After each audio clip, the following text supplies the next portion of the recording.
Hello dear student, welcome. Hope so आपका सब सही जा रहा है। आगे का भी थ्योरी तुम लोगों ने देख ले रहेगा। कॉस्ट मैंने पूरा प्लेलिस्ट में एक्सप्लेन कर दिया है। फिर से 5 मार्क्स चाहिए तो फिर तुम्हारा आपको 5-6 मिनट रुकना पड़ेगा। इसका शॉर्ट नोट एक्सप्लेन करा देता हूँ, ठीक है। तो आ जाओ। तो लेबर कॉस्ट मतलब पूरे लेबर के रिलेटेड, राइट। तो उसमें क्या क्या क्वेश्चन आ सकता है, तो ये ब्लैंक्स में भी आएगा। पहले इस पर डिस्कशन कर लेते हैं, ठीक है। तो क्या दिया, टाइम कीपिंग, टाइम बुकिंग। तो time keeping is a system of recording the arrival and departure of time of each worker. Worker कब आ रहा है, जा रहा है, लॉग इन लॉग आउट हो रहा है, उसको बोलते हैं टाइम कीपिंग। और टाइम बुकिंग मतलब क्या होता है, system of recording the time spend, वक्त उसने बिताया by each worker on various job. उसने काम के ऊपर कितना टाइम बिताया, जो प्रोसेस चल रहा है उसमें कितना वक्त बिताया, उसको बोलते हैं टाइम बुकिंग। टाइम कीपिंग का मेन काम क्या है, it is basic objectives are to maintain attendance record. इससे अटेंडेंस रिकॉर्ड होता है, उसका हाजिरी लगता है, ओके। उससे हाजिरी से पे रोल, उसका सैलरी बनता है। उसका मेन ऑब्जेक्टिव है to ascertain the labour cost, मतलब बंदा जो जॉब कर रहा है, कंपनी उसके जॉब के ऊपर कितना खर्चा पे कर रही है, कितना अमाउंट स्पेंड कर रही है। इसका अटेंडेंस होता है, रजिस्टर होता है, टोकन के थ्रू, ये सब मैनुअल मेथड होता है, ठीक है। टाइम रिकॉर्डिंग का क्लॉक होता है, ठीक है। एक डेली शीट बनता है, वर्क टाइम शीट बनता है, जॉब कार्ड होता है। इसका तरीका है टाइम बुकिंग का। तो एक इसको देखना है तुमको। और उसके बाद जो मेन आंसर है जो एग्ज़ाम में आएगा वो है, शॉर्ट नोट्स आ सकता है, ओवर टाइम। ओवर टाइम का मतलब होता है कि मान लो कंपनी में 9 से 6 का टाइमिंग है, सुबह 9 से शाम को 6 बजे, 6 बजे घर पे जाने का। तो आप लोग 2 घंटा एक्स्ट्रा बैठ रहे हैं, 2 घंटा एक्स्ट्रा काम कर रहे हैं, तो एक्स्ट्रा काम करने को ही ओवर टाइम बोलता है। और ओवर टाइम का अलग से पगार मिलता है। Over time means work done by worker beyond is normal working hour. जो नॉर्मल वर्किंग आवर इससे ज़्यादा एक्स्ट्रा टाइम करता है उसको बोलते हैं ओवर टाइम, राइट। तो every work is required to work not more than 9 hour से ज़्यादा वो काम नहीं कर सकता। पर अगर अर्जेंसी है, काम एक्स्ट्रा है, अगर 9 घंटे से एक्स्ट्रा काम कर रहा है तो कंपनी उसको क्या देगी, ओवर टाइम का अमाउंट पे करेगी, राइट। तो जो भी एक्स्ट्रा ओवर टाइम रहेगा उसका कंपनी की का एक तरफ से खर्चा होता है, ओके। ओवर टाइम से कंपनी को क्या फ़ायदा होता है, because is increase production, company का प्रोडक्शन बनेगा। थोड़े खर्चे पे कंपनी ज़्यादा काम करेगी। प्लांट और मशीनरी मोर इफेक्टिवली अच्छे से यूटिलाइज होगा। कंपनी का फिक्स कॉस्ट कवर होगा, जो फिक्स रेंट वेंट है वो भाड़ा निकल जाएगा। और जो भी काम रुका हुआ है पूरा हो जाता है। बट इसकी बुराई क्या है कंपनी के लिए, कंपनी का कॉस्ट ऑफ लेबर बढ़ेगा, लाइटिंग का खर्चा होगा, रिपेयर बढ़ सकता है अगर मशीन ख़राब हुआ तो।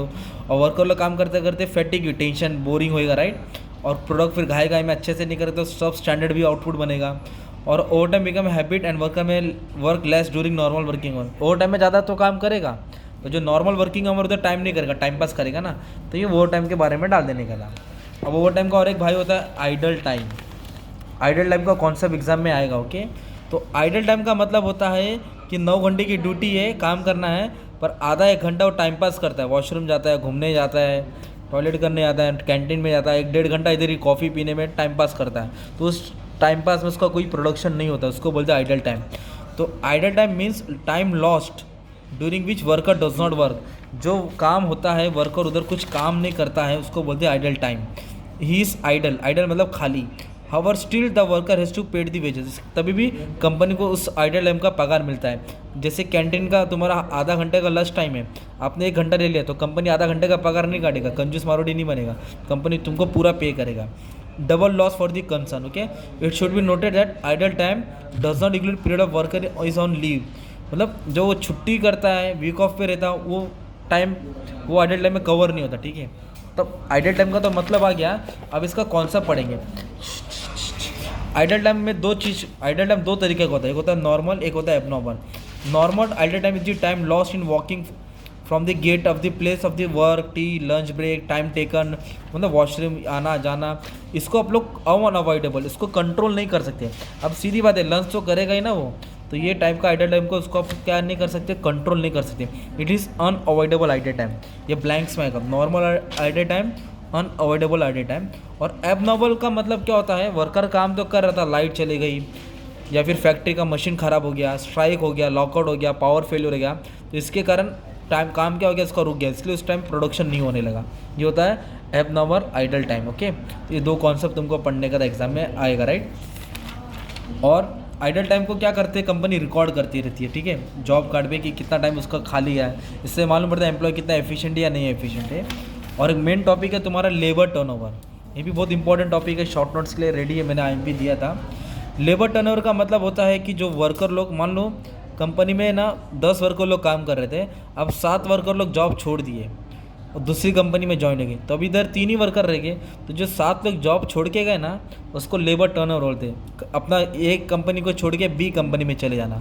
तो एक कंपनी के वर्कर लोग क्या किए, जॉब को छोड़ दिए। अभी छोड़े कुछ तो रीज़न रहेगा, छोड़ने का रीज़न क्या रहेगा, और कॉस्टेस ऑफ लेबर टर्नओवर। ओके, तो लेबर टर्नओवर अलग अलग कॉस्ट होता है, ठीक है। तो सबसे पहले क्या दिया है, पर्सनल कॉस्ट। पर्सनल कॉस्ट का मतलब होता है change of job for betterment, मतलब बस मन नहीं है इसके लिए, रिटायरमेंट हो गया, बीमार हो गया, बूढ़ा हो गया, या घर का प्रॉब्लम, घर की जिम्मेदारी, इसके कारण बंदा जो लोग जॉब छोड़ देते हैं। अनअवॉइडेबल कॉस्ट का मतलब होता है seasonal nature job, business seasonal है, 4 महीने करने का 4 नहीं, रॉ मटेरियल नहीं मिलता है, और वर्कर लोग काम करके अनफिट हो रहे हैं, इसलिए काम छोड़ना पड़ता है। अब शादी हो गई, अब दूसरे का शिफ्ट हो गया है, इसलिए जॉब छोड़ देना पड़ता है। और क्या है, डिससेटिस्फैक्ट्री जॉब अच्छा नहीं है, वर्किंग कंडीशन अच्छा नहीं है, सैलरी बराबर नहीं है, बहुत अच्छा नहीं है, पगार कम दे रहा है, मेडिकल नहीं दे रहा है, मतलब कुछ प्रोवाइड नहीं कर रहा है। तो this are the reason for job for labour turnover, इसके लिए एम्प्लॉय जॉब को छोड़ के जाते हैं। तो एक ये टॉपिक पढ़ने का था। ओके, तो जॉब छोड़ के जाने के लिए कंपनी को बहुत नुकसान होता है, राइट। फिर नए एम्प्लॉयज़ को लाना पड़ता है, ट्रेनिंग देना पड़ता है, इंटरव्यू लेते हैं, सो एंड सो कॉस्ट बढ़ जाता है। तो ये सब टॉपिक इसमें रिवाइज करने का था, राइट। और कुछ टॉपिक है तो तुमको समझा देता हूँ ताकि ईजी पड़ जाएगा, ठीक है। और एक आंसर है, क्या है, एक है इंसेंटिव स्कीम, इसको बस नॉर्मली रिवाइज कर लो। इंसेंटिव का मतलब होता है जो एम्प्लॉयज़ काम करता है उसको उसके बदले कुछ मिलना चाहिए, बोनस, सैलरी। तो इंसेंटिव्स तो अलग अलग हमने रोमन और एलसी का पढ़ा था, वो उठा के डाल देना, ठीक है। Thank you.